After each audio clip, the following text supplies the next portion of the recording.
could try to play, but you're never gonna beat me. Look the other way, what I'm doing ain't easy. Bloody hands stained from the people who deceive me. Muddy hands break through the chains, go free me. Hello everybody and welcome back to another episode of Mostly Bad Ideas, a mostly 5th edition Dungeons & Dragons podcast that has so far not featured a single dungeon or dragon. This story is one that follows a group of adventurers that seem to have landed in the midst of something much larger than they anticipated. Yes, even larger than Milk Jug himself. I have to note that although this game is based on the D&D games of my childhood, it is in no way, shape, or form for children. We cuss and swear, we talk about orc penis and prison wallets, and we make satirical references to all sorts of things happening in the world. That said, we'd like to reiterate that no character or place in this world of fantasy is to represent any real-world people or places. It is all in the name of good fun, satire, and avoidance of copyright infringement. So please put the kids to bed, or toss in your earbuds, as we continue to follow our crew as they head into Act 2 of our story, and surely continue to have mostly bad ideas. You could try to play, but you're never gonna beat me. Look the other way, what I'm doing ain't easy. Bloody hands stained from the people who deceive me. Muddy hands break through the chains, go free me. So, where we last left off, you guys had just finished going down through these little dungeon trials, got to the very end, beat the piss out of Pensford, and then you were amidst celebrations as you let your new friend, Robert Paulson the Kobold, blow Pensford's head off with a magic missile, and immediately grow a lengthy beard of feathers. Oh yeah. While we're still in the that room process with of doing Pensford. this. We've just killed Pensford, and Robert Paulson has just grown a beard of feathers. Yep, and you guys were just celebrating, and and he was like, oh, you like, oh. And Brody did the Indiana Jones thing and put the pack of rice on there and got the key. Yes, you guys successfully avoided awakening the undead that old Fafnir here detected. Yeah, I was like, fuck it, I could probably handle this. I got some turned undeads and shit. I should be all right. I have a chair.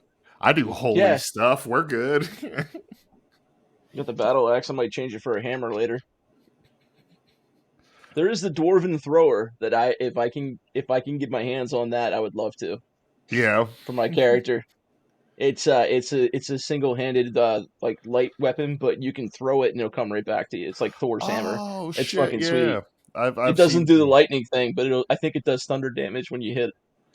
You know, you can always add things, so like this is D&D, man, open world. Oh yeah. If you can dream it, it's possible in my world. So. Yeah, I mean, I don't need Thor's hammer. I'm cool with like that. I did a character like that years ago with Aarakocra, and I made him a barbarian. What you need is Fafnir's hammer, way cooler than Thor's hammer. Nice. But yeah, so you guys just finished up. You had just successfully killed Pensford. You grabbed what he described as the key. Off of this pedestal. He would give you no more, though, no matter how much you guys kind of tortured and all that. And then Fafnir had just leaned over his body, said a prayer, sent him off in the name of vengeance. Nuncle said amen, and then we cut to black. So and vengeance came for him. Fade that's in. Right. So let's the three of us go over here and huddle up. We're huddling up after you said your prayer in front of Pensford, his basically exploded head and burnt body, and we're talking, and we turn around and there's Robert Paulson peeing on we're huddling up desecrated corpse of Pensford, and I'm like, Robert, what? He's dead, man. You don't have to pee on him too. I mean, it's hilarious. Don't shame him when he has to go. He's got to go, Brody. Listen, last time I asked him for a dinner, he told me that I had poop in a bucket if I was hungry. So, okay. Fuck this guy. You know what? I'm not mad anymore. By the way, why did you grow a beard of feathers? Not that's not magnificent, but I'm curious. Is that itchy? I don't know. Is it itchy? Sometimes when when Robert does magic, weird things happen. Do it again.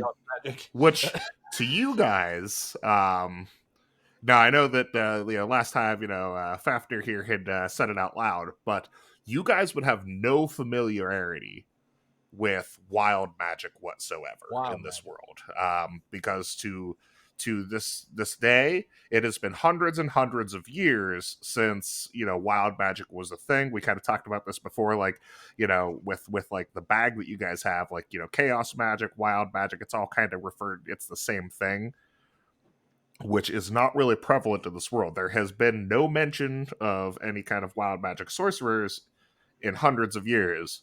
But Mr. Paulson here just blew someone's head off and then grew a feather beard.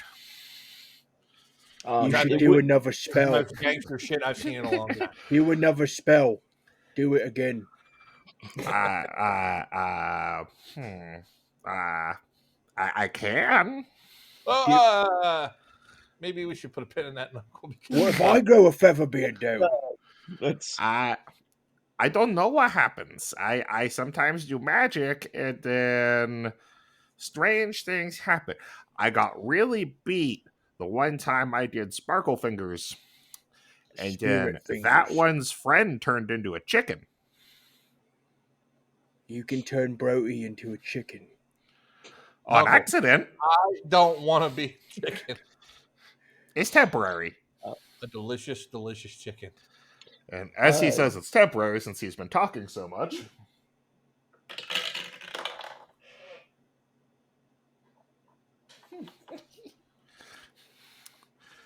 He fails his constitution save and sneezes. And as he sneezes, all of the feathers fly from his face. Oh my god. And they're bukkake with feathers. There's feathers all over the place now. Yes, you've all just been bukkake with feathers. You lost your beard there. He goes, It's usually temporary. I pluck a colored red feather out of the air and I stick it in my hat. Very dapper. Very denier. So, guys, how the hell do we get out of here? That way, the way we came in. I swear to God, though, we go through another fucking door and it's another trial. I'm going to be so pissed. Can I do an investigation check to see if there's is there an exit the way, do we have to go back the way we came, or is there a door on the we checked this last time and it was only one way in and one way out? Yeah. Yes. So there was only doors in. This room only had a single doorway into it. None of the doors have closed behind you, though. The pathway is open back through. I guess we're lead the way there, Rob. Wait a second. Can I run an investigation in this room just to make sure we didn't miss anything? Sure. Yep. Can I do a quick perception check just to kind of give it a look around real quick and make sure that we're not about to do something else funky? Yes, absolutely. Both of you guys go ahead. Thanks. Investigation 14. Okay. Is there anything on Pensford that would identify him as Pensford since his head is missing? So underneath those black robes, he's still wearing a full butler outfit. Oh yeah, no rings like family crests. No personal adornments whatsoever. I just pick him up and I put him on my shoulder. We need to bring the body. We need evidence that he was. Your roll there, Fafnir? 17 total. Okay, so now that you don't perceive anything extra, find anything extra. Remember, I believe you patted him down last time, correct? Yeah. I because you had gotten, I believe it was a baggie, his amulet, and a wand. Oh, I forgot to write that in there. I think Brody picked up the wand, if I remember correctly. I did. And then you took the baggie and the amulet. Yeah, because Knuckle told me to hang on to it. Yes. Knuckle or Brody, one of the two. I can't remember. I'm sorry. I'm just going to take the body. Alrighty. Go on, take the money and run. So you guys make your way back outward, back out through, all the chambers here. Brody grabs his pocket rice and, throws it out over the precarious bridge. Knuckle? As we leave, I behead all of the goblin corpses and I put them in a sack as well and tie them, so I have proof as well. We were supposed to clear out the goblins. We needed proof, so absolutely. I know it's not the same movie, but as we walk across the invisible Indiana Jones bridge, I'm just humming to myself, Num Shivai, Num Shivai, Num Shivai, Num Shivai. Kalima! Kalima! We're a reference machine. Woo! The 80s and early 90s. Holiday Shaktida. So we are back in the room where we moved the statue, essentially, kind of. Correct. Yep. Okay, so we are back in the room where we originally released Robert Paulson. He is now with us. We have Headless Pensford over John's shoulder. We have a bag of severed goblin heads. We have basically pillaged, looted, murdered, killed, stolen everything we could possibly get from all the corresponding rooms. Perhaps it is time that we head back to Northwatch to talk to the mayor and see if we can get our bounty for the goblins that he asked us to smote. Yes. So you absolutely have the option if you want to, head back to Northwatch. However, remember he did send a tweet ahead of you to let Last Light know that they could also pay that they would pay you for the bounty as well, so that you could continue on your way back to Last Light. Fafnir looks very confused. In this world, bird messages are called tweets. Not carrier. I call them X's, but or ravens. They're tweets. Yes. They're tweets. So, huddle up, guys. Listen. I think that we should head back to Last Light and see if we can find out what's Asmar and maybe cash in on this bounty we got from the mayor of Northwatch. What do you guys think? Yeah, sounds like a solid plan. I like bounties. Is Robert involved? Is Robert bounty? We'll cut in, Robert. You help. You help kill Pensford, so you get a court there, big fella. Yeah, as far as we're concerned, you're in on it, bud. Pardon? You just wait till you meet Tesco. So who's Tesco? You'll see, fuzzy little man Peach. Claps his little hands. So I guess we walk outside and we go back to the side of the road where we left the cart. Yep. So as you guys walk out of the cave, it is now becoming nightfall. Maybe we should make camp and rest tonight. We have just had the shit beat out of us by several things. You guys think it's good to maybe rest for the night and head out in the morning? Yeah, but we're not far back from town. So you're about half a day's ride from town. Oh, roughly. Never mind then. Yeah. Then we are far from town. Siesta. I say we whistle for our donkey and horse and set up camp here in this clearing in front of the now abandoned cave. Hee-haw! Hee-haw! Steven! And then you hear from a distance the neigh of a Steven and the telltale hee-haw from a Tesco as they come trotting into the clearing. So we begin to strike camp and make a fire. Alrighty. Now, guys, listen, I know we're going to rest here tonight. Should we keep watch again tonight just to be sure? I mean, things have been happening that have been strange. It might be best if we slept in shifts to make sure nobody sneaks up on us in the night. Probably smart. Yeah, I can take first watch if you guys want. Okay. I make it a point to, out of the back of the, wagon, I find some, maybe a burlap sack and stuff it with some hay, and I put it beside my bedroll, and I'm like, Mr. Robert Paulson, you're part of the team. You deserve a bed. Oh. And he's inspecting it. He's like, I don't think I've ever been given a bed. And I pat him on the back way too hard, and he probably falls over. Oh, yeah. I was going to say, he flies forward like a foot and goes, oh. There's more where that came from. Just wait till you see, your first latrine. And then he walks up to Steven and goes, Is this a Tesco? That's Steven. That's an Tesco's upgraded over version there. of Steven. That's an This is upgraded version of Tesco. Oh, just a Steven, this a Tesco. And, he's Yeah. like, checking out the horse and the donkey and, just having him a good old time while you guys are setting up camp, inspecting basically everything you pull out as if it is the first time he is, seeing most of these things and most of these items. I sit down by the fireplace and I roll myself a smoke while he kind of investigates everything. Heck yeah. All right. Somebody want to give me a survival. Let's see what kind of camp you guys are setting up here. Yeah, hold on. Is that everybody or just one person? I was going to say, if you guys are all kind of doing it, I'll give whoever wants to do it like a plus to their roll. Okay.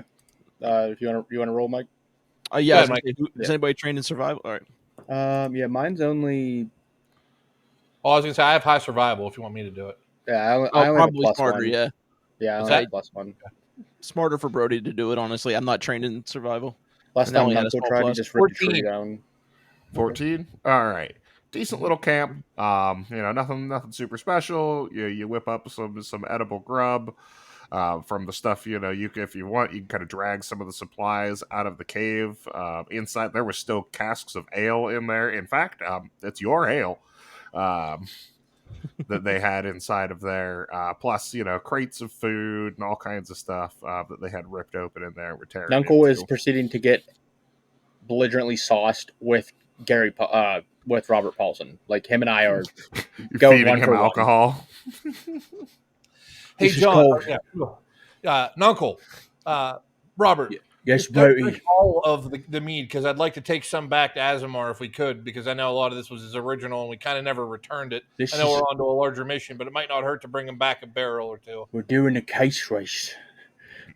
Hey, you outweigh Robert Paulson by Power like hour. 350 pounds, Nuncle. He's holding his own.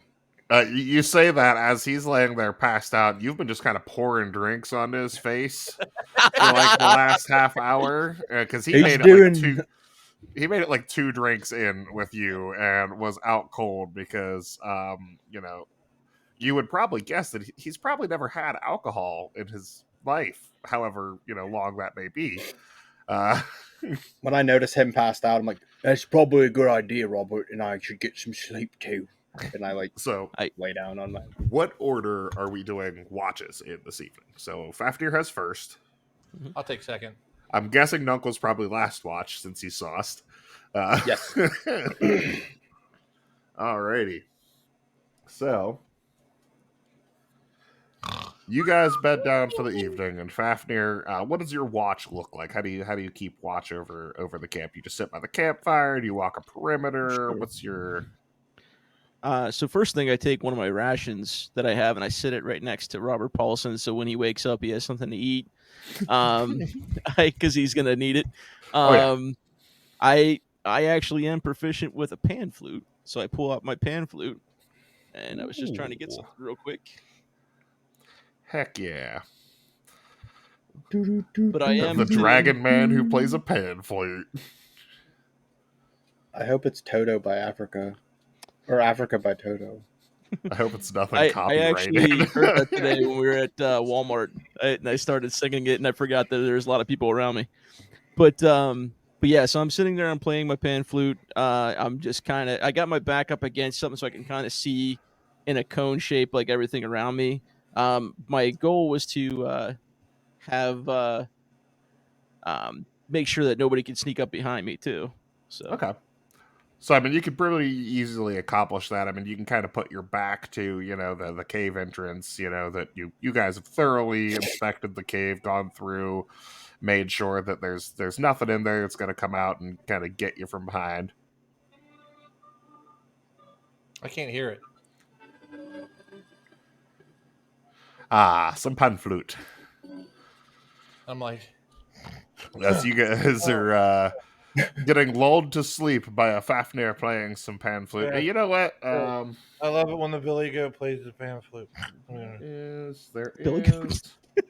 If you're playing pan flute, Fafnir, give me a performance check. Oh god. Oh shit. That's a 7. Who the fuck's keep? What is that ruckus? I quickly hide it. I'm like, It's not the best pan fluting you've ever heard, but it's some pan fluting, and in fact, it's a step above the poetry that you had recited for you days ago. It is welcoming there. But as you sit there, after tooting away on your pan flute, I want you to give me a perception check. Yeah, that's why this dice is going to be my main dice now instead of the other one. Let me just grab my perception. That is a 21. Ooh. Oh, wait. 22. You hear kind of off in the distance what sounds like some thunder. And you do start to feel some raindrops. Are they falling on my head? The raindrops are falling on your head. Do I get to be emo right now and walk around? And so it begins to slightly sprinkle, and you hear booms in the distance. Thunder in the distance? You hear some booms in the distance. And they're getting louder the longer you sit. Would I be able to discern whether it's a boom like natural thunder and lightning boom, or would I be able to discern that it would be something like maybe explosive kind of, or heavy footsteps? Give me survival or insight. Whatever you think you would be rolling off of. Are you trying to compare it to, are you trying to listen closely to the sound and discern what it is, or are you trying to determine whether it's thunder or not? I figured like with a 22 perception, I'd be able to discern if I'm hearing booms that would be explosive or that would be like natural thunder, but I can roll survival, no problem. Okay, yeah, give me a survival. I want you to do, you hear it in the distance, but you don't really know what it is with your just perception. You just know that you hear something. 19. All right. That's not thunder. Does this wake me up? That's distinctly weirder than thunder. Is it loud enough to wake me up? No. Okay. It is still distance. Before I start waking people, I make sure there's nothing approaching around us immediately, and I want to head towards where I'm hearing it. I can't go stealthily because I still got my armor on and it's a full plate mail, so I'm just heading that direction as quietly as possible, but not stealthily. So it's, as you start kind of like, walking towards the edge of camp and walking kind of out away from camp a little bit to try and get, closer to the sound, it sounds as if the sound is making its way closer to you. But as you're scanning off the tree line and scanning out into the night, you don't see anything. That's weird. I think I can do this. I'm going to drop a divine sense. Let me make sure. I got one. Okay, so this is just one turn, but it's just to detect good and evil. Until the end of the next turn. 60 feet, and that's also for hallowed spell. Know the location of any celestial fiend undead within 60 feet that is not behind total cover. Okay, so this situation that doesn't help you. Okay, but give me one more perception as you're now out at the edge of camp, away from the firelight, kind of looking off into the distance. I'm actually rolling pretty good with this other one. That's 21. Not far off in the distance, you watch something fall from the sky and hit the ground. God? Are you finally getting back to me? A little bit closer to you, another something falls from the sky and hits the ground. Am I seeing what it is, or? Not with the rain, in the darkness. You're not seeing what it is. I don't have dark vision, so. However, this next one, you hear wah, splat. It's close enough. Okay. Yeah, this thing might run off. I'm gonna go up to it and see what the hell's going on. They're not far off from you is a pile of blood, viscera, and whatever the hell that was. Is there anything there that would determine whether it's like another kobold, a goblin, something like that? Are you gonna dig through it? Sure. Survival or there's what might be a scimitar in there, possibly what once was some clothing, and then there's a loud crack right above you and an explosion. damn it! And both Nuncle and Brody, give me a Constitution to see if you wake up to that. Just out of curiosity. Oh, sorry. Disadvantage because I'm wasted. Oh yeah. Okay. Constitution. Yep. So 4. Oof.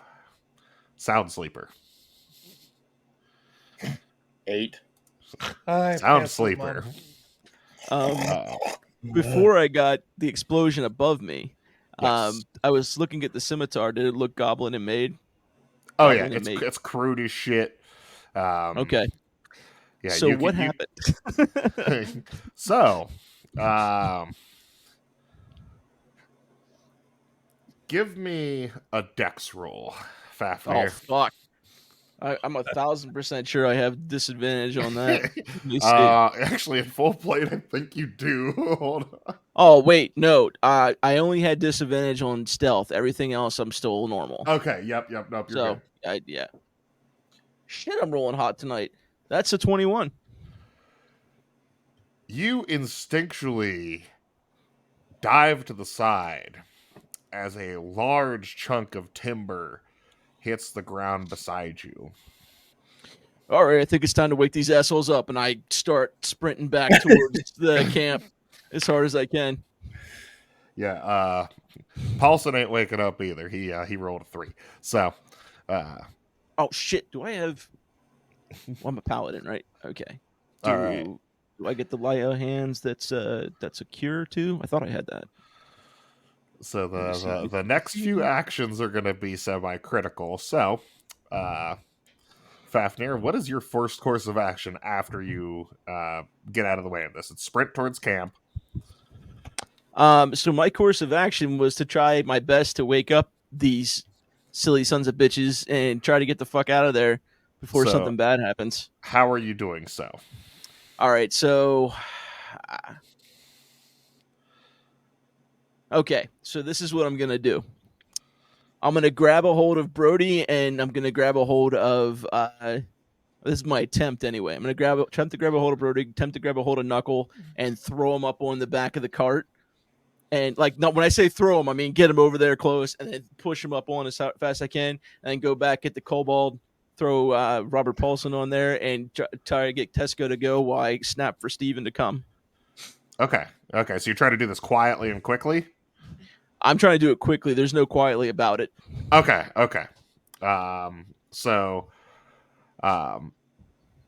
Brody, Knuckle, give me another Constitution roll. Brody this time with advantage, and Knuckle this time normal.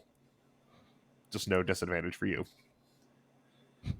I'm not even trying to wake him at this point. I'm just trying to grab him and put him on the thing. Oh, 17 they plus, wake up cool. 17 plus 320. Okay. Nat 20. Oh shit! All right. Whoop. As soon as you are touched, Brody, you are awake. I am at the time I'm having a nightmare about my final night in Gilead. I had just bested my trainer Fardo, and I'm kind of like reliving that moment right before the castle's overrun, and all of a sudden I feel Fafnir's touch right before the worst part of the nightmare, because I have this nightmare every night, and I just shoot up out of bed, and I'm like, well, I sit up straight up, I'm in my bedroll, and I'm like, what's up, Fafnir? What's going on? What the hell was that? At least he didn't wave a gun at me.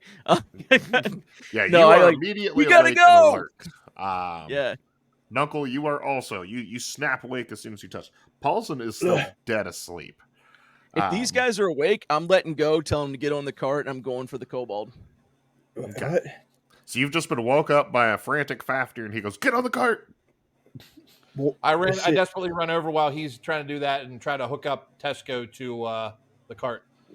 I'm groggily getting up at this point. Like no sense of quickness. Like that's okay. I didn't sleep that long, did I? Brody, give me an animal handling. I'm going to give you advantage as well because of your nat 20. So you are awake and alert.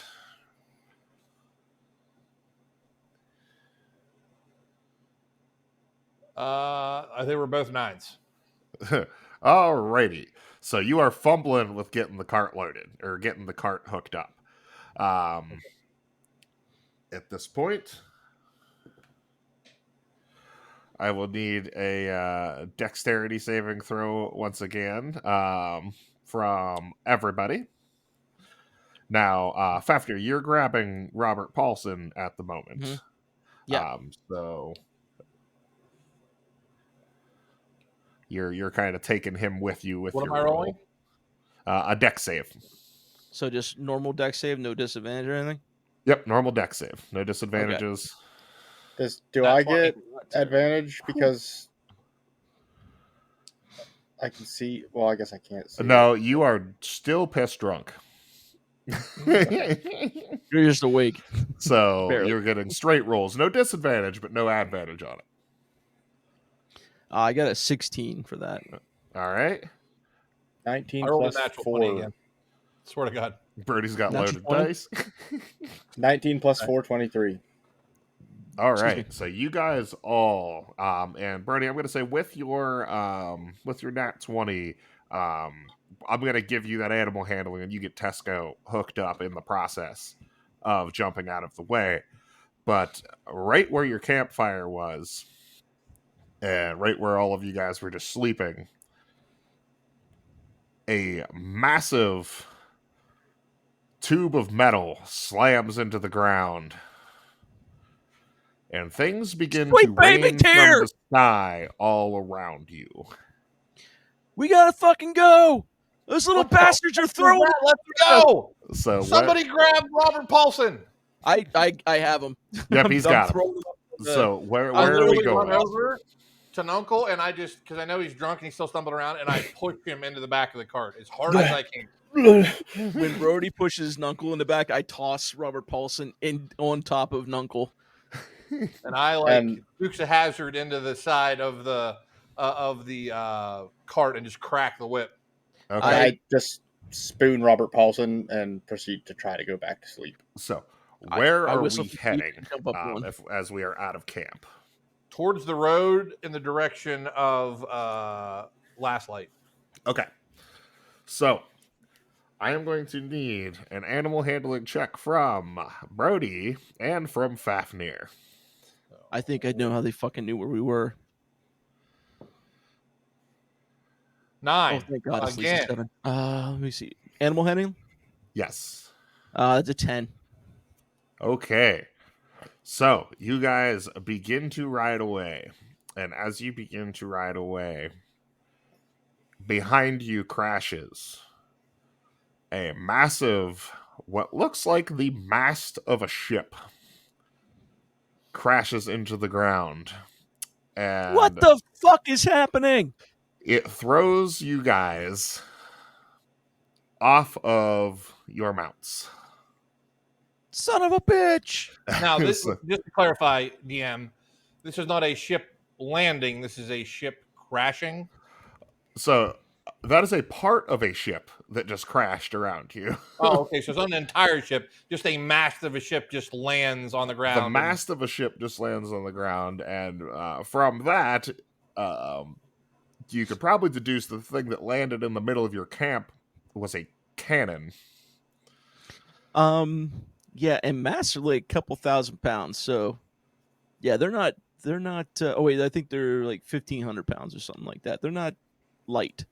Yes. So I snap roll off this cart, and I try to look up and ascertain what the hell's going on and see if I can see anything. Yep. So the cart doesn't flip or anything like that. It tosses you off the side of it. It tosses kind of the cart kind of like skids off to the side. Tesco keeps it up. Steven kind of keeps to his feet. You kind of flop off from there. And you guys look up in the air to see a flaming massive ship burst through the clouds as it is careening towards the ground. Right where we are? Yes, in your direction. Steven, run! And I start trying to roll out of the way as best I can. I just skip trying to hop back on the cart, and I smack Tesco on the ass as hard as I absolutely can and just start running away from where this thing is crashing. Okay. Ooh, there was no way I was going to... Sorry. Yeah, Tesco responds swiftly. You guys, good actions. You guys get hauling ass just fast enough to get out of the direct path of this massive ship as it comes careening down and crashes into the hillside that had the mine entrance. And you hear screams and death and agony. And there are still cannonballs coming flying out of the clouds down into the ship as it's crashing. As we're speeding away, I just yell over at Brody, like, did you guys piss off somebody with a ship? I don't think we had anything to do with this one, Fafnir. Somebody attacked it, it looks like. So... Check that coin. Sorry, that's what I was going to yell to. Check that coin. Running away, reach into my pocket and check the coin that I had from earlier. See if it's doing anything. No. The coin is not doing anything special. However, when you pull it out, the eye does open as usual. It kind of. I can never get used to that. Yeah, eye opens, kind of looks around, and then blinks a few times rapidly and then looks around again. What's it doing? It's looking at me and I don't like it. Actually, it looks like it's looking past you at what's happening behind you as you're riding away from this crashing, exploding I get to ship. a point where I feel like there's we're running. I don't know what Fafnir's doing. I know Nunkle's in the back of the cart that is now careening through the woods, being called by Tesco, and I come up against a really big tree, and I try to duck around it to shield myself from the rest of what's going on, and I lean my back up against it and try to look back around to see if I can figure out what the hell's going on in the direction of the shipwreck. Yep, so the ship has fully crashed. It is pancaked into the ground. Fire has kind of spread out around it a little bit. There's, little explosions kind of going off on the ship still, as well as kegs of powder are igniting and things of that nature, as the ship just kind of pops and crackles and settles as it has crashed. Yeah, I turn around and run back towards the ship to see if I can figure out what's going on, see if there's anybody that can be saved, see if there's anything I can do to help. Okay. I'm behind whatever cover I could find and watching to make sure Steven got away. Okay. Yep. Steven got away. Both Steven and Tesco got, kind of out of range and then, kind of slowed up together. Is it Nuncle in the cart that's still running? Yeah. Nuncle is still in the cart. So is Robert Paulson. Yeah, okay, well, at least they're safe. Are cuddling in the back of the cart, completely oblivious to everything that's just happened. Yeah, at least they're safe. They're fine, at least. Yeah, so I look at Brody. Oh, good. I was going to say, I don't know if Knuckle would be completely oblivious, but Paulson definitely is. He is, fucking gone. Fafnir, I got to go back and see what's going on, man. We got to see if we can help any of these people. Are they done throwing shit first? Or launching shit? Whatever it is they're doing? I mean... I heard powder kegs going off. I heard explosions. I don't know if it's entirely safe or not, but if there's anybody left back there, we got to try. Dude, I'm 100% sure they were launching just goblins at one point at us. I saw one hit the ground and splatter. And I picked up the scimitar and found out it definitely was a goblin. Like, that's why I came running for you guys. I had no fucking clue what the hell. There was like dudes falling from the sky. Wonder if there was a battle going on with one of the airships and something happened. Clearly something brought this thing down. At this What's point, this I groggily walk up, like, nonchalantly between you two. Where did the camp go? Uncle, if you'll see, there's a gigantic burning ship where our camp used to be. Well, I thought that was just a campfire that got out of hand. Was that? Did you do that? I didn't do it. Sky. All right, so are you guys walking back? Are you guys, walking back towards it, running back towards it? As long as there's nothing still falling, I will go back and check out and see what the hell's going on. You don't see anything else raining from the sky. Do I hear anything? Perception. I forget perception. 1 sec, sorry. Nope, you're good. That is 21. So you've seen airships before. You've heard airships before. It sounds like there are still propeller blades in the sky, and they're getting louder. We are not going back there. Let's go get the shit and get as far away from this place as we can. There is literally an air battle going on right now. There's a dogfight up there, and I point to the sky. Yes, Nuncle. Can I roll perception to see, like, would I be able to tell, like, the sound of what is it? What was my family's Macaw. The Bacaw? Would I be able to tell, like, a Bacaw airship from another airship? Not by sound alone. By like sight, absolutely. Okay, or by, like, maybe like cannon sound, maybe like our types of guns or anything. Like, no. That kind of stuff would be fairly universal. Okay. Nothing super special. Can I look? Are we close enough? I mean, we didn't run that far away. We barely made it. Can I look back at the shipwreck and see if I can see a standard or the color of the sails? If I can ascertain what kind of ship this was, who the standard was, who this was, anything I can tell to see. So the ship is fairly engulfed. What you can kind of see, because it's brightly lit up. You guys did not make it far away from it. You guys barely made it away from it. And you can see there's no markings or anything like that you can see down the side of it. Now the ship is badly damaged and fell from the sky, pancaked into the ground. And we've kind of talked about airships in this world before, and airships in this world are, for the most part, just normal-looking ships that have been in some way outfitted to take flight. Usually it is by, this one was one of those cases where it was a post comes up out of each corner. Atop of it is massive, propeller blades to kind of keep it aloft. And the ship still kind of flies by, kind of wind power in the sails for direction and things like that. The sails are black.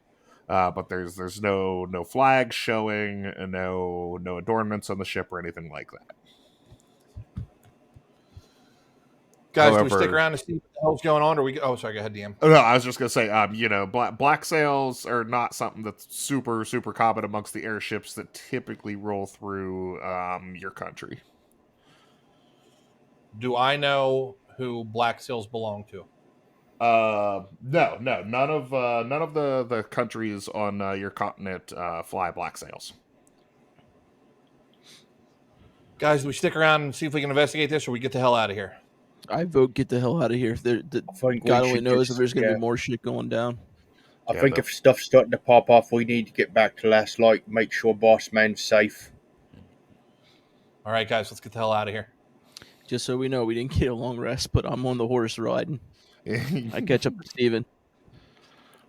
Yeah, I run back over to the cart, and I check to make sure that Robert Paulson is still fast asleep. Oh, yeah. And if he is, I hop on, and I set Tesco to a staunch trot.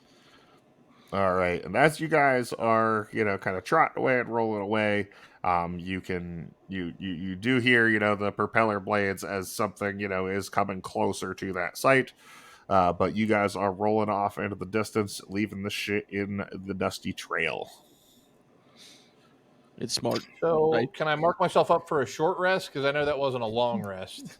Can I sleep the whole way to last night on the back? How long were we asleep before all this occurred? First watch. So you did not make it far into the watch. Well, I'll give you. You know, you made it to close to the end of Fafnir's watch, so you guys can all have what would be the equivalent of a short rest.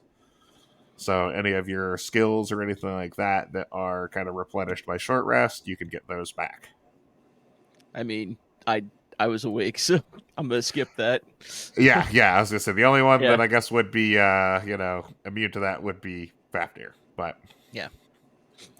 So guys, are you guys? Is the intention to just beat feet the rest of the way through the night to get away from here? Yes. We might as well, because holy shit. Yeah, I agree with that. Listen, before we head out, just as we go through this, just keep an eye out. I don't know what's going on, but things just keep getting stranger and stranger, and I don't feel safe anymore. So see if we can keep a track on all quadrants, because I think I pooped my pants. That was, I don't know. That was wild. Fafnir, what happened? Did you see anything? I had a fucking tree. I had a fucking tree almost hit me. I saw a fucking goblin squashed to the ground. Like, shit was going down, guys. And it was, nobody was yelling timber. Did you guys see that the sails were black on that ship? I mean, I haven't seen a ton of airships, but I've never seen on any in our country with black sails. Oh, also, you guys are welcome by saving your lives. Thank you. Thank you. Excellent job at first watch. Just saying. Yeah, it could have went real different if you did not have good rolls. Could have been real bad, real fast. Yep. All right, you guys kind of beat feet into the night, and it is now the sun is coming up, and you have kind of ridden hard all night long to get as fast and as far away from here as possible. In doing so, since you're not going at a casual traveling pace, you have made good ground though. You have covered a pretty good distance through the night. So, come morning, you're probably only about a half a day's trek still from last light. Because of how hard you guys rode through the night. However, you are all kind of hitting the point of exhaustion.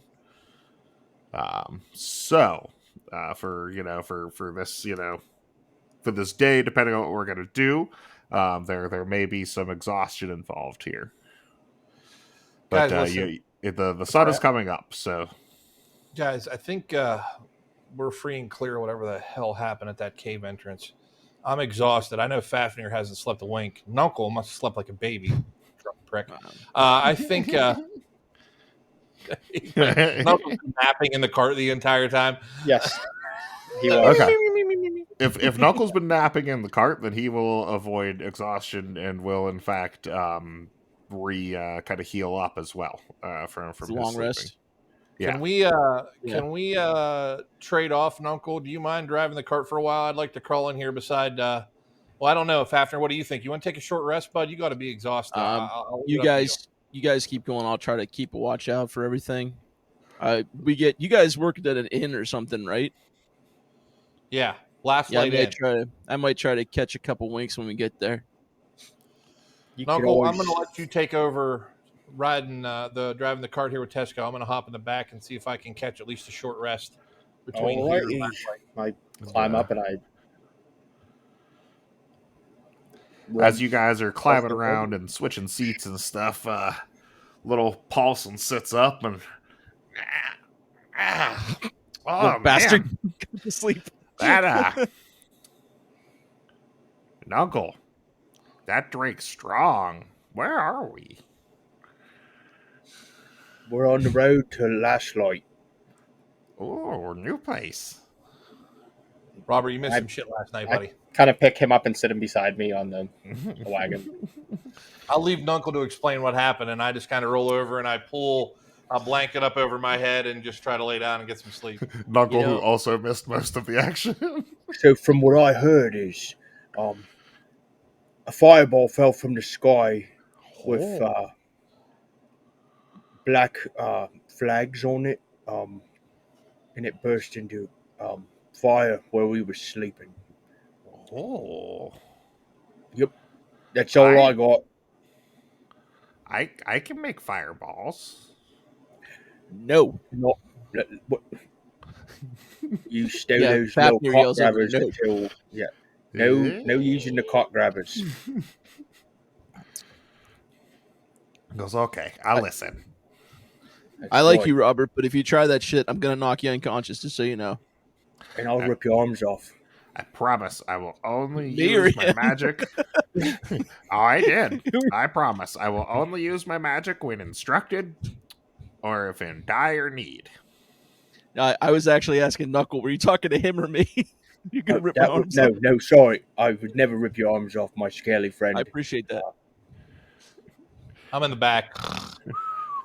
Helka's like, look, Fafnir, we go way back. I've known you half a day longer than Robert here, so. Essentially, yeah. So I'm just chewing on some jerky that I had in my dried rations. Okay. And I'm just heading back.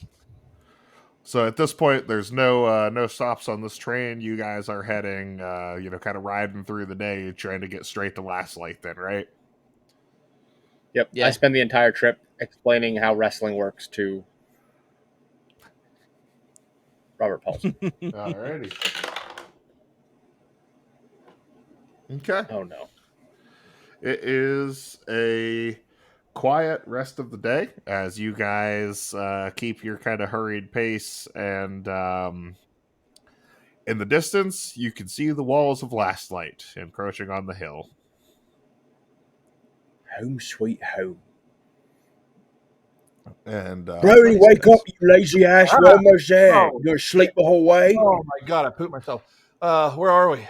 I wiped the sleep from my eyes. Yeah, Well, the rain has subsided. You guys are the sun has come out, the clouds have cleared, and it is a kind of bright and sunny kind of mid-afternoon at this point. As you guys are well rested and rolling up on town, and in Fafnir's case, very groggily rolling up on town at this point. I did add my point of exhaustion just in case, if we have to do anything else. Yeah. Yeah. Until I get sleep again. So, as he's kind of clinging to the Steven, going, get me there, Steven, get me there. You guys roll up on town, and all of you give me a perception roll now that everybody's awake. And we'll even give... I am trying to remember what this does for me now. Point of exhaustion. Let me check that real quick. Okay. 14. 13 minus 1, 12. Exhaustion level 60, 20 test effect. Reduced. While I do that, I kind of sit down on the Okay. corner of the buckboard and I roll myself a morning cigarette as I try to it would be morning for me, as I try to wipe the grog from my eyes and try to collect my mind. What roll were we making? Perception. Perception. I got a 21 again. Okay. I rolled another All right. a third 18. You and Robert Paulson, he kind of perks up and looks up and listens, and you also hear propeller blades. Motherfucker. And then, coming into view behind you guys, kind of cresting over the hillside, high up in the sky, is a airship. Now, this one is a design of airship in which none of you have ever seen. It is a regular kind of, a ship hull, a little bit thinner, a little bit sleeker. And instead of massive posts that come up out of the sides, it has platforms that go off of each side that still contain propeller blades, one on each corner. And it moves quick. Brody, look, Look. What is that? I've never seen that kind of airship before. Well, listen, guys. That airship is concerning. You're in view of town right now. Let's get into town before that ship lands. I want to check on Azamar and see. I just can't process that airship right now. I still want to check on Azamar before we do anything else. Is it flying towards town or like parallel with us? Or... Yeah, kind of parallel with you guys towards town, you know. I kind of Tesco. Yep. As you guys boogie into town, you get right up to the gates, kind of come right through. The guards are come through. The airship buzzes over you guys up over the walls and over town, kind of makes an arc out and then starts descending down towards the docks in a landing motion. I say we pull Tesco into the stable beside the last light inn, and we go in and check on Azamar. I'll follow you. All right. So you guys have arrived back Knuckle, home. Let's grab that last keg of grog we stole from those goblins we killed and bring it in. Maybe we can give Azamar a welcome present now that we're back. Would it matter if it was empty?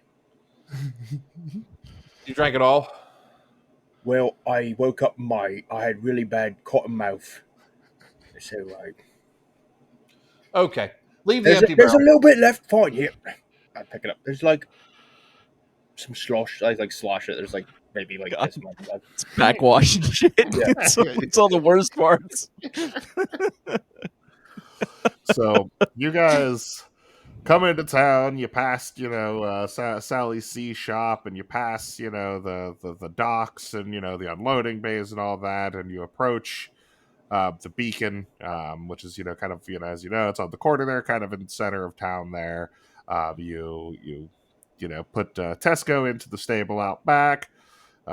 Hitch him up, pull your cart in, all of that. Is there enough space for Steven to pull up in there too? Oh, absolutely, yes. Yeah. Absolutely. So I just walk in the door. Yeah, so I just walk in like we own the place. I get down off technically, if you remember, you kind of do. Yeah, we're supposed to bring back mead, though, as part of that deal, and Uncle drank the last keg. It's fair. So, yeah, I was just going to say, we've all pulled all-nighters before, and we were still functioning, but, like, not high-end functioning before. So I'm not like this, but I am, like I'm tired, but I can still function, kind of. Because the only thing I think that happened to me is I just lost some speed. And, yeah, that'd be nice. You can sleep in mine; it'll fit you. So, I appreciate that. Thank you. The four of you walk through the front door. Well, first off, you round to the front side of the building, and something is off. The beacon is busy. Like, people are walking in, people are coming out. There's people out front, drinking and sitting in some tables that have been sat out front of the establishment. It is a happening at the beacon. We don't have your place is very busy. They got rid of Thakma, the food got better? We don't normally have any customers. Oh, this really? time I'm the bouncer, and I've thrown like 2 people out. And one of them was me. Yeah, and one was Brody, and one was me. So, guys, let's go in here and see what's going on, but keep your heads on a swivel. Should I check for stuff? I just walk. I'm walking through the front door. I have divine sense. I'll throw I think I got one left. Let me see here. I'll throw a divine sense up. I'm just trying to find it in my traits.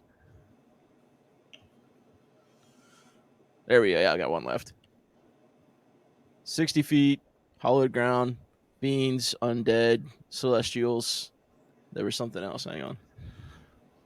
Yep. So you throw your divine sense on, and there is something purely, absolutely radiant good about the lighthouse that is attached to this establishment. It radiates, and I mean like blinding light pouring. Oh fuck! Good energy. Tear. Don't stare into the sun. Easy mistake. I'll do that too. No, not the sun. What's in that? What's in the lighthouse right there? I know there's a light at the top of it, but like, what is going on with the lighthouse? Honestly, Fafnir, the time that we worked here, Asmar didn't let us go into it. We never went into the lighthouse, so I don't know. It is radiating nothing but intense good energy. It is a lot of good vibes here. Good vibes only. I mean, when I walked in, I definitely felt it. I was like, there's a sign above the door that says "Good vibes only." Uncle, I think Asmar owes us some explanation. Yeah, let's get Fafnir a quick little sleepy time. I'm going to take him up to my room. I'll meet you in his office. So, sure. Didn't you guys see a statue back at the place we were of Asimar? Yeah, we were in the dungeon. Do you know his name is Asimar? There's actually, because I do this, there's actually celestial beings that are called Asimars. I would be wholly ignorant of that. So I'm like, no, I had no idea. Huh. I'll try something when I meet Asimar. I think something's up with your dude. And I think, like you guys said, he's got a lot of shit to talk to you guys about. Listen, he was really good to Nuncle, Thakma, and I, so just be no. Fafnir. I was going to say it's not that he's something to explain to because he did something wrong. He's got something to explain to because there is a shitload of good coming off of this. So, and I'll just come out and say it. I'm half tired, but I can do this. I think your dude's celestial. Really? Yeah, I think that's my theory until I meet him. But I think homie might be essentially an angel. Huh. If he's an angel, why the hell would he send us to get beer? Nuncle's brain is melting at this point. So you guys are kind of having all this discussion out front as you're kind of about to walk through the door. As customers are going past you in and out, yeah. And then you guys enter the front door, and behind the bar, what you would guess is standing on a stool is a familiar face. It is Grogglepock, who is there, just mixing away, just tossing cups in the air, and just sliding drinks down the counter, and then busting out of the kitchen doors comes Lana, with serving trays in hand, and kind of goes running over to one table and slides one out, running over to the other table and slides one out. Is it not weird to both of you that when you weren't here, this place did a hell of a lot better? I think it was a staffing issue, it was a people problem, not a business problem, maybe. I think we just had bad marketing. It couldn't possibly have been us. Well, I mean, you had Thakma cooking, right? And you said he wasn't a very good cook. Dog shit. Okay. I literally eat dog shit than what he cooked. Do you know what the problem is? No one's checking IDs. And I sit on my stool by the door. Nobody's Stop. Hold up. And I put my red rope. Nobody's giving ocular pat downs. Papers, identification papers. No underage. I saunter across the entranceway door, and I sit down at the bar, and I go, Grogglepock! Yep. So as you're crossing the floor and heading towards the bar, Lana's like, fellas! I pick her up and... Lana, what the hell are you doing here? You told us to stop by the beacon. Then she kind of looks over at Grogglepock, looks at the stage, and goes, "Oh, hold on a second, I'm on. Talk to Grogglepock if you need something." But she, shuffles up to the stage real quick, hops up, and is like, "Hello, everybody." And then, goes into her mission. She's like, "I'm going to be doing poetry for you this evening." No, I look over at Fafnir, and I'm like, "Dude, you want to cover yours? This is going to be awful." Yeah. We know these people, Fafnir. What's happening right now? Fafnir, just to read in a little bit. When we first left last night, we met Lana, who's an elf, and Fafnir, who's a goblin. Wait, what is Fafnir again? Remind me. Grogglepop. Fafnir's a dragon. He's a gnome. Gnome. Yeah, excuse me, Fafnir. Grogglepop's a gnome. We met them on the road on the way out. They'd been attacked by some goblins, and we kind of helped them, and they were heading in this direction. We told them to stop by, and it seems that not only did they stop by, but found gainful employment in the process. So, is this connected to the throwing of the dwarf onto a runaway stagecoach incident that I heard about?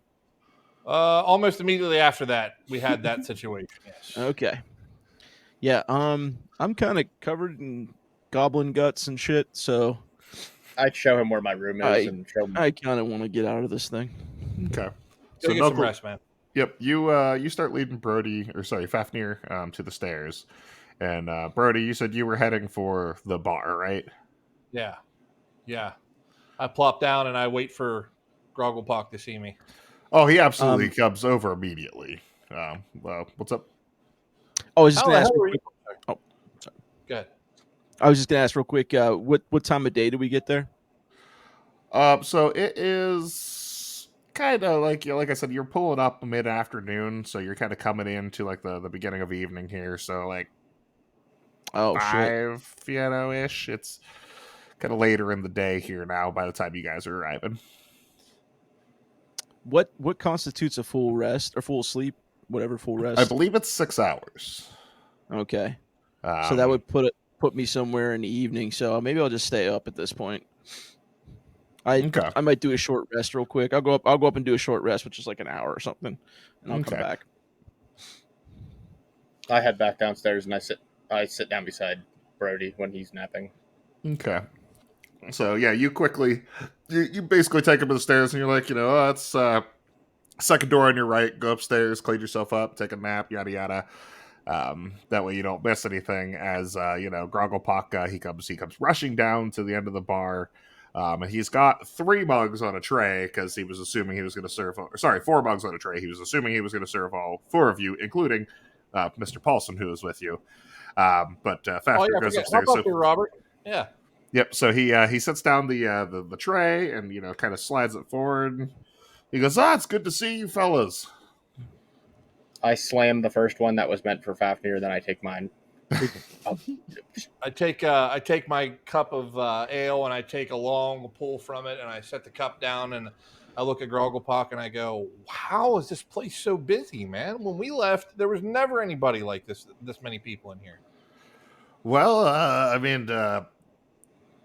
Azamar kind of put us in charge, and he said he'd be back. Kind of do what we needed. He was he's a very friendly guy, this Azamar. But to let you know what happened, I mean, we arrived in town, and we stopped by the beacon, like you said. He was very, very hospitable. He put us up for the evening. Said any friends of his, or any friends of his friends or friends of his. And he put us up for the night. Immediately the next day, after we had a nice long conversation, he offered us both jobs. Told us that he's a collector of good people and he could sense the good in us. And he tasked us with keeping the place running while he went on a vacation, I guess. I don't know. He left some stuff for you guys. Azamar's not here. He left. Oh, yeah. It was the day after we got here, so I don't know. A couple days ago. Yeah, at this point, 2 days ago. Did he say where he was going? He told us he was going to help a friend, and he said it was imperative that when you fellas returned, and then he looks around and he stops and he goes, "Where's the dwarf?" He got taken by shadow people. We've had a lot of mishaps between the last time you saw us and now, Grogglepop. We were attacked several times by all sorts of goblins and gods. almost killed numerous times, burn a brewery down. As you're met a saying friend this, he's lost our slowly friend lifting more mugs of meat up from below the counter and setting them on the counter. And I finish the first one, and I slam it down, and I pick up the second one. So we don't know what happened to our friend Thakma Grogglepock. He was clearly kidnapped by something nefarious, and we still haven't figured out whom or why took him. So, Grogglepock, I got to ask, what did Azamar say about us when we returned? Oh, to give you these. And he pulls out a tray. And he sets the tray down. He goes, first you are to read this one. And he hands a note to you, Brody. And the note reads, "Hello, boys. Thank you for caring for me and this tavern these last few years. These are for you. I trust the Dragonborn shouldn't need one of these, as his order should grant similar privileges. I'm sure you have many questions, but it is not safe to answer them in a note. I have gone to aid a friend in Zael. I am deeply sorry I can't tell you more about what is going on at this time, but you're going to have to trust me on this one.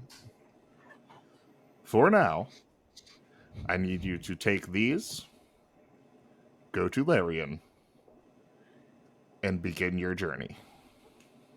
And then it is signed Azamar. And there's a little drawing in the bottom corner that looks very, very close to an accurate sketch of Knuckles' junk. Fucking do it. It's real. It's real. It has to be real. I knew it was from It's Azamar. I legit. knew it. As soon as I saw the dick, I knew it was I his. know my own meat hammer. It's mine. And I spent a lot of time looking. I will never forget. I could pick your dick out of a lineup at this point, Uncle. now, I was literally thinking when he was in the cart sleeping that like he kind of got launched into there. So like the only piece of clothing he wears aside from the hat's the loincloth, and I figured it was just kind of flopped up over to the side somewhere. And he's just Dragging like in the dirt. he's hanging hammer in the fucking cart, hopefully not getting splinters. now, there are 3 more notes laying on this tray that are bound in twine. And they are for you fellas to open and read. Go ahead, Uncle. Sadly, the 3rd one is for a party member who is not here with us. I might need help with the big words, Brody. If you get stuck, buddy, give it to me and I'll read it for you. It's that scene in Dumb and Dumber. Anu. It's a big one. The ha. And then Fafnir, give me an insight roll.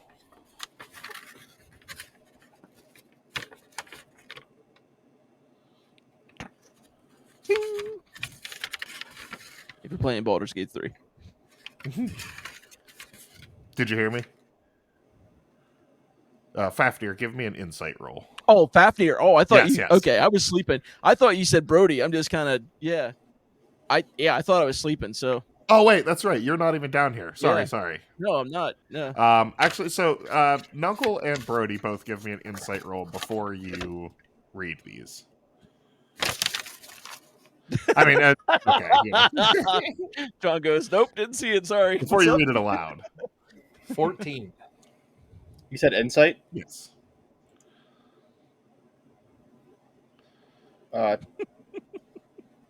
12 minus 1, 11. Okay. Look how dainty. So it is very obvious, and it dawns on the both of you.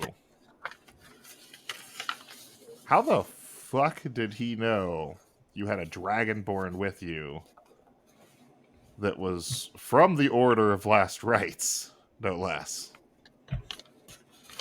You did not give that information to him when you wrote your letter, because you had not met Fafnir yet. All right, now, do you think it's... I'm sorry, guys. I was going to say, now you guys have opened your letters, if somebody wants to read it. Uncle. I want to hear Knuckle do it. The recipients of this letter are hereby cordially invited to attend the landing ceremony in the capital city of Larian. Here you will present this letter as well as an included seal to the Destiny Guild station near Pandora landing dock. At this ceremony, all receiving this letter will be inducted into the ranks of the Destiny Guild and step further along the way to unlocking your true destiny. Please understand this is a request for your presence and is no way to mandate of your, what's this word, Brody? Attendance. Attendance. If you are not in attendance Attendance. at the ceremony, you will forfeit your, what's that Opportunity. word? Opportunity to join this guild this cycle, and we wish you the best of luck until our next cycle in 50 years. May you always remember that the most important step anyone can take is the next one. Thanks, Destiny Guild Master for Vanderleer, S.A., Sons of Anarchy. Good job, Nuncle.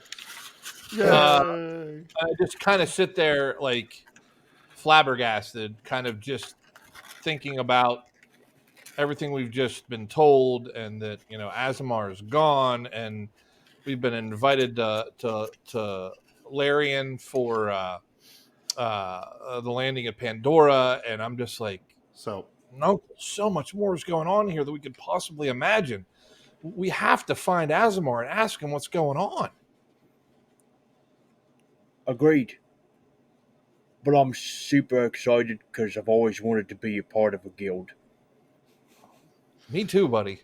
But I never would have thought people of our humble origins, well, mine's not so humble, and neither is yours, but people that have experienced what we have experienced after we both lost everything, I thought that there would never be a chance for us to have any sort of redemption story. I'm kind of amazed that this is happening to us. I'd probably accredit it to your dashing hat and me being world heavyweight champion.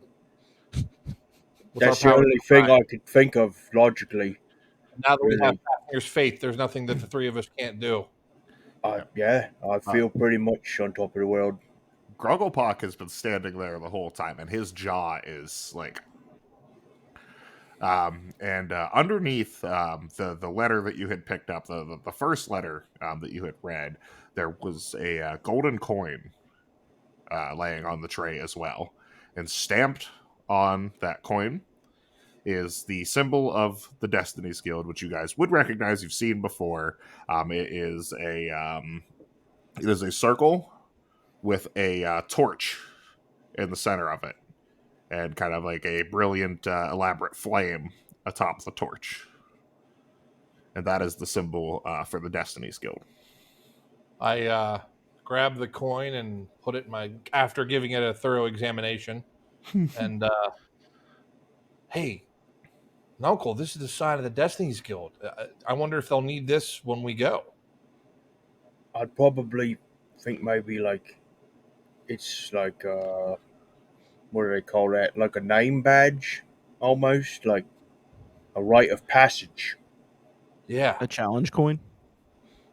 Yeah, this one actually on the other side it says 30 days clean and sober. But regardless, I'm gonna put that. I also heard when you join the Destiny, when you join the Destiny's Guild, you also get a little fly robot that follows you around, voiced by Peter Dinklage. And originally, you get to fly around with it. And... wrong Destiny's Guild. Yeah, I think you got your meta mixed up, Nuncle, but still, I appreciate your enthusiasm, buddy. So, I pocket the coin and I look at Grogglepock and I'm like, first of all, Grogglepock, I can't help but be slightly offended at how much better at this than you guys are than us. That's a me thing. That's not a you thing. I'm not mad at you. I'm just mad that you and Lana have done such a good job at the bar when we did such an abysmal one. But secondly, thank you so much for looking after this place in our absence and in Azamar's absence. And thank you for being a good caretaker of these vital notes that he left for us. He does not speak for everyone in the party, Grogglepox. I, for one, am offended by the lack of security and just anyone willy-nilly coming in here getting served. How do you know half these people are underage? Who's your bouncer? Who's your security? Have you all been trained in, checking proper paperwork and identification?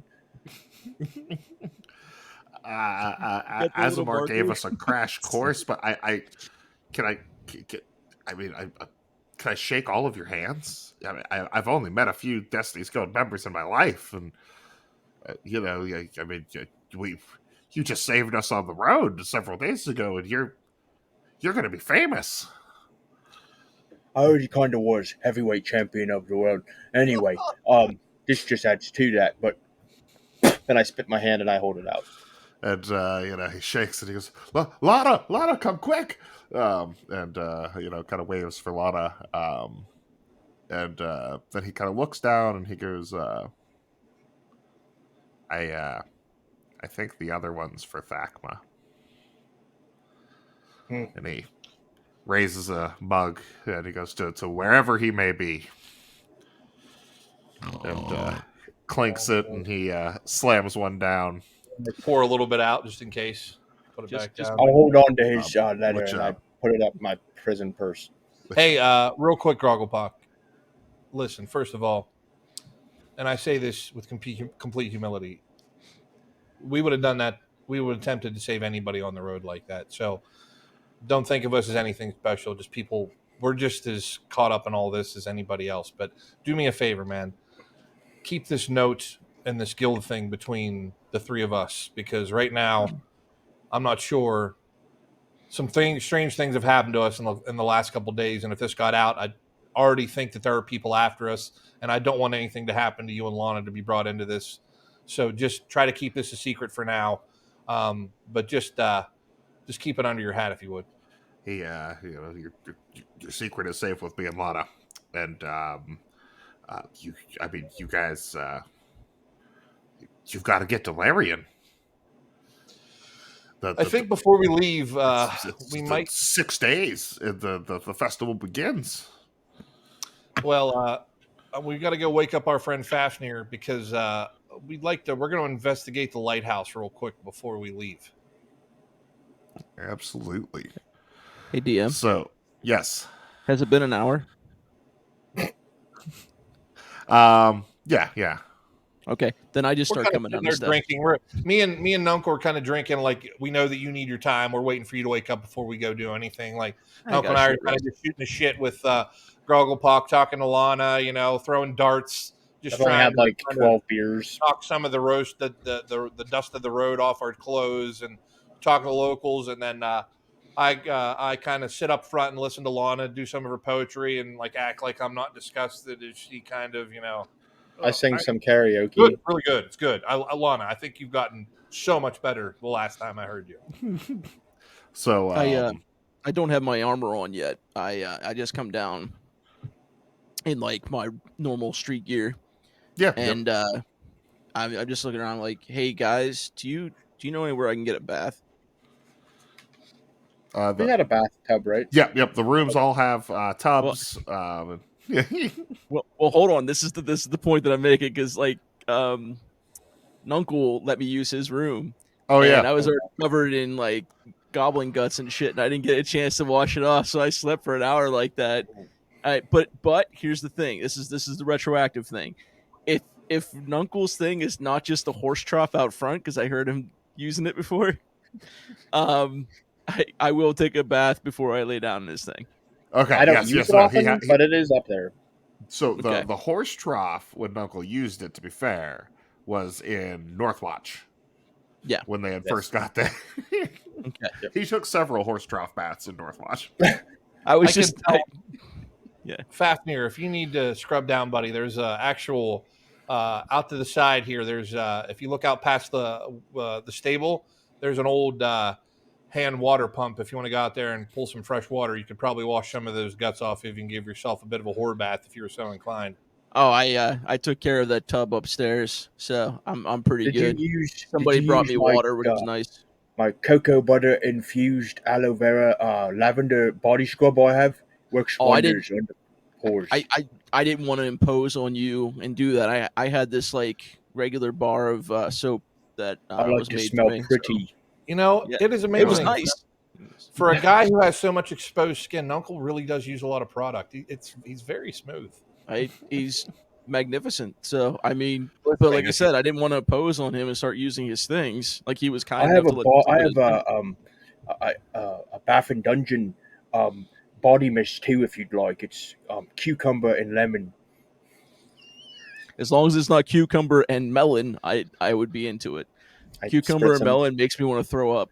Yeah, it's Uncle lemon is my favorite. The air, and then Fafnir like walks through it. He just like, and he just goes like walks through it like very denier. Just to redirect with something. I would have taken a bath, woke up, but I would have my gear on then if I had got to do all of that stuff first. Okay. So I'm in my plate armor, like walking through the mist that Nuncle made. He gets a +1 for at least the rest of the day on all charisma checks. Fabulous on charisma checks. Incredible. Yeah. So, Fafnir, you come downstairs. Brody and Nuncle, you said you guys were kind of drinking, eating some hot food, enjoying the poetry. Enjoying really good food in your own establishment for a change. Why don't you do me a favor? Meet me and Uncle at this corner table. Obviously, we've had our share of ale and food, but it's on the house. I know that Grogglebach and Laura, let's get you some warm food while Nuncle and I read you in on what's happened while you were sleeping. Yeah, that's great. Do you guys serve hot tea? Absolutely.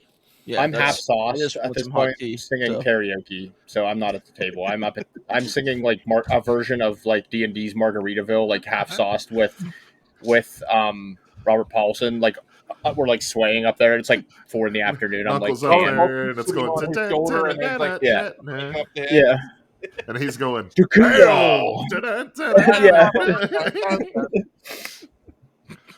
So Knuckles singing. So I know. Fafnir, we have tea from Valen, I think, that they'll make for you if you ask nicely. That's great. Yeah, I'll get some of that and whatever you guys got. I'm not picky. I just don't drink. Sorry, I can drink. I do once in a while, but I just don't. Yeah. So as Nuncle is singing karaoke, you order some tea for Fafnir, and you and Fafnir start walking towards the back corner table. And then, as you do, the front door to the beacon comes flying open. Aggressively? Son of a bitch! The door Just ordered food! It is kicked open. Nope. Through the door. You're sauced, man. Through the door steps a rather tall elf, a fully kitted out little gnome, and a drow who has their weapons out. The elf has a rapier in hand. Little gnome has 2 daggers in hand. The drow has a scimitar in each hand, and they step through the door, and the man in the lead goes, "Oi! My name's Captain Toki Chavez. No one cares. And I'm looking for Azamar." You could try to play, but you're never gonna beat me. Look the other way, what I'm doing ain't easy. Bloody hands stained from the people who deceive me. Muddy hands break through the chains, go free me. Once again, I'd like to thank my cast, starting with John as Knuckle Milk Jug, Drew, who plays Brody the Chain, and Brandon as Thakma Stronghands. And starting this act, we have Mike as Fafnir Vaer, joining us from the Shattered Tabletop Gaming Group. Our intro and outro music is Free Me by NEFFEX. All of the maps that we use and that I provide for my players are made through incarnate.com. All of our recording is done using a program called StreamYard, and then I do all of our editing with Wondershare Filmora. Now, I'd like to thank all of you guys for continuing to listen, all of you who have stuck around and enjoyed this story so far. There's so much more to come, so please please subscribe to the channels, follow us wherever you can find us, comment on as many things as possible, and stick around, as I'm sure there's much more to come for you. You could try to play it, but you're never gonna beat me. Look the other way, what I'm doing ain't easy. Bloody hands stained from the people who deceive me. Muddy hands break through the chains, go free.